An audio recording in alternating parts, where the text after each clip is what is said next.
Hello student, आज हम पढ़ेंगे चैप्टर 5 भाषा और लिपि के विकास में प्राकृतिक और अन्य भाषाओं के बारे में।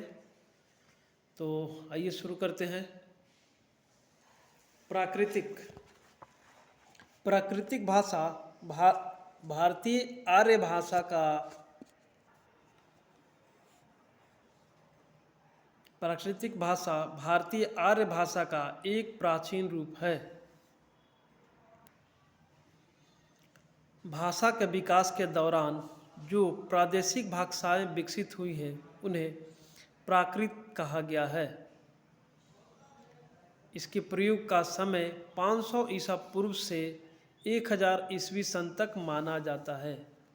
जनसाधारण की सामान्य समझ से दूर होने के कारण धार्मिक कारणों से जब संस्कृत का महत्व कम होने लगा तो प्राकृतिक भाषा अधिकतर व्यवहार में आने लगी।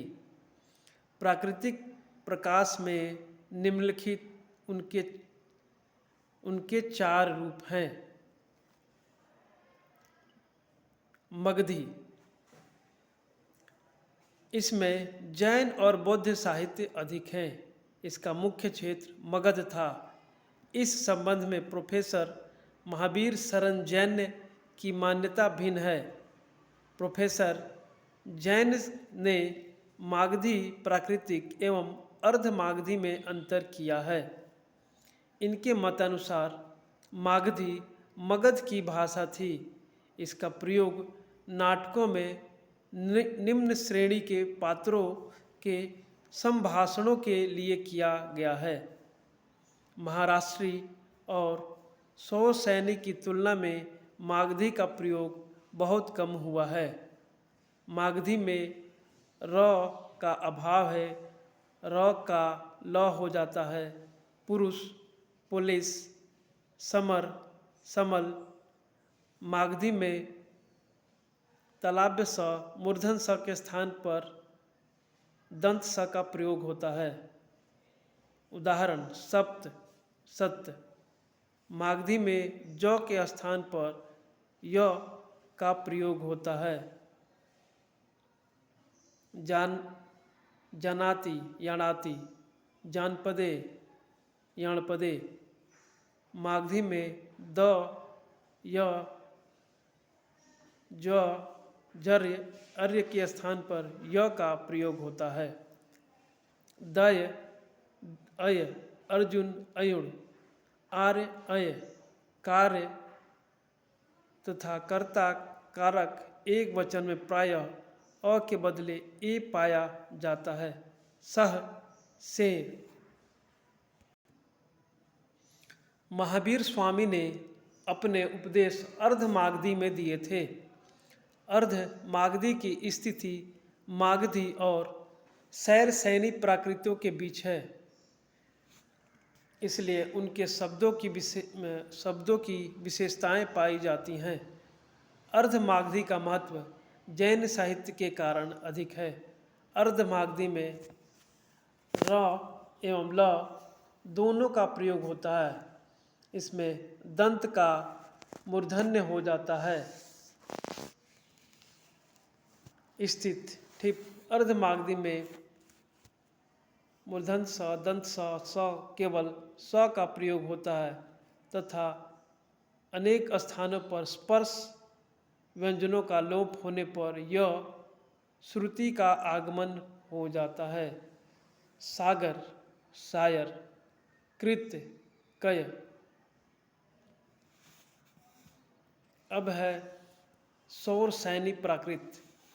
इसका क्षेत्र मथुरा और मध्य प्रदेश का अंचल था। इस भाषा में अनेक ग्रंथ रचे गए जिसमें जैन धर्म ग्रंथों की संख्या अधिक है। संस्कृत के प्राचीन नाटकों में भी स्त्री पात्रों और जन सामान्य के संवादों के लिए प्राकृतिक भाषा का ही प्रयोग हुआ। मध्य देशी भाषा ही बाद में सूरसैनी प्राकृतिक का क्षेत्र बनी। प्राचीन सूरसेन जनपद के नाम पर इसका नामांकरण किया गया। मथुरा इसका केंद्र था। इसी क्षेत्र में 100 सैनिक का कालांतर में विकास अर्वाचीन लोकव्यापी ब्रज भाषा के रूप में हुआ। सुरसैनी न केवल अपने क्षेत्र की व्यापक भाषा थी वरन अन्य प्रांतों की भाषा क्षेत्रों को भी इसमें यथेष्ट रूप से प्रभावित किया तथा कई उत्तर और पश्चिमोत्तर भाषाओं के उद्गम में सहायता की।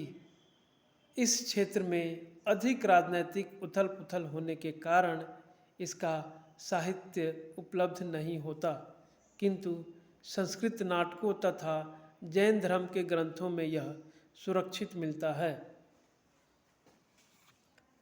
85 प्राकृतिक।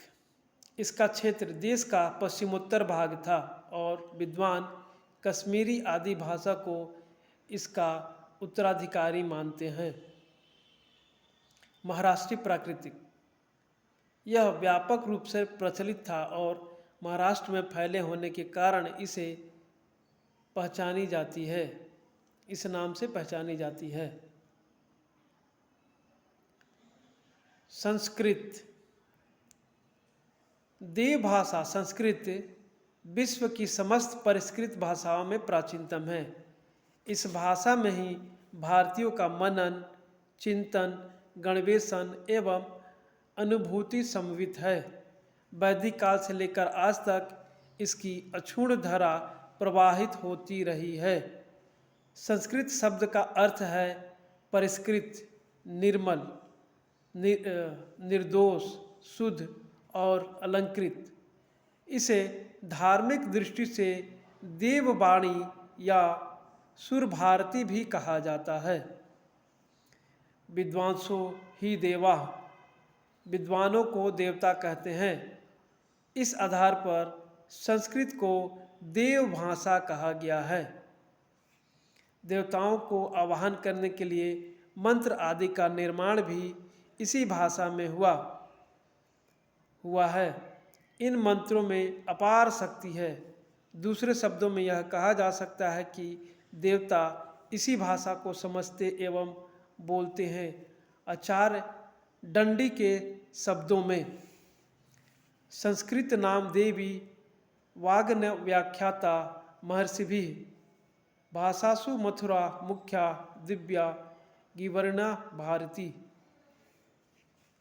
वेद एवं वैदिक वाङ्मय के आधार पर ही संपूर्ण दर्शन शास्त्र, धर्मशास्त्र, अखिल पुराण और समस्त संस्कृत साहित्य की परंपरा प्रवाहित होती है। इतना ही नहीं, व्याकरण, काव्यशास्त्र, गणित, ज्योतिष, नीतिशास्त्र, इतिहास, छंदशास्त्र और कोश ग्रंथ तक संस्कृत में ही है। इसके महत्व को प्रतिपादित करते हुए कहा गया है कि संस्कृत साहित्य में विश्व का प्राचीनतम वैदिक साहित्य तथा उसके आधार पर प्राचीन संस्कृति एवं सभ्यता का अपार भंडार है। संस्कृत साहित्य में न केवल एशिया महाद्वीप की ही विभिन्न देशों की भाषाओं और संस्कृतियों को प्रभावित किया है, वरन यूरोप एवं अमेरिका खंड की भाषाओं और संस्कृति पर इसकी अमिट छाप है। भारत की सभी प्रांतीय भाषाओं की आदि जननी संस्कृत ही है। प्रत्येक प्रादेशिक भाषा संस्कृत की समृद्ध साहित्य में अपने को संपन्न,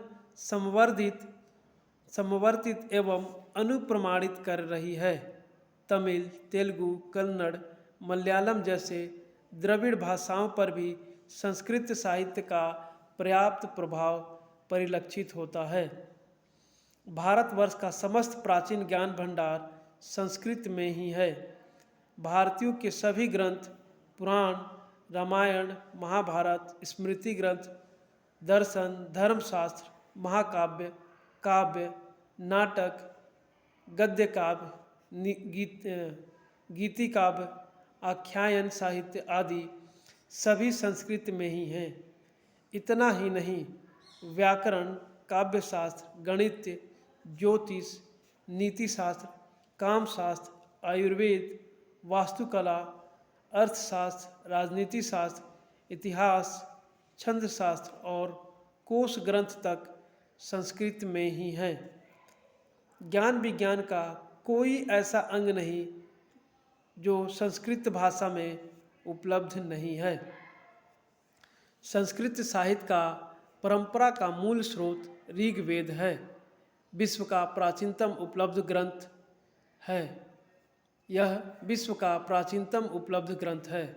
भारतीय संस्कृति, धर्म एवं साहित्य की संपूर्ण प्रेरणा का स्रोत ऋग्वेद ही है।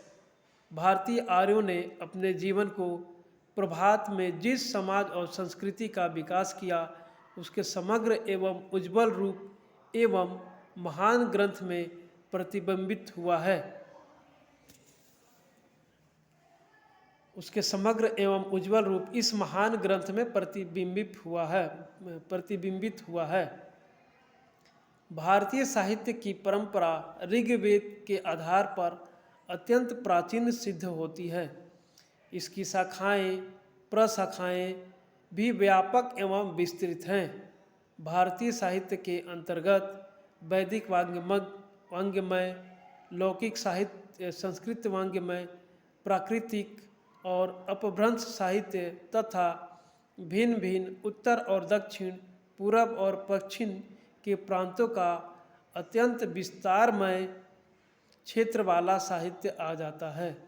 इसलिए संस्कृत साहित्य के इतिहास का विवेचन दो धाराओं, वैदिक धारा और लौकिक धारा के रूप में किया जाता है।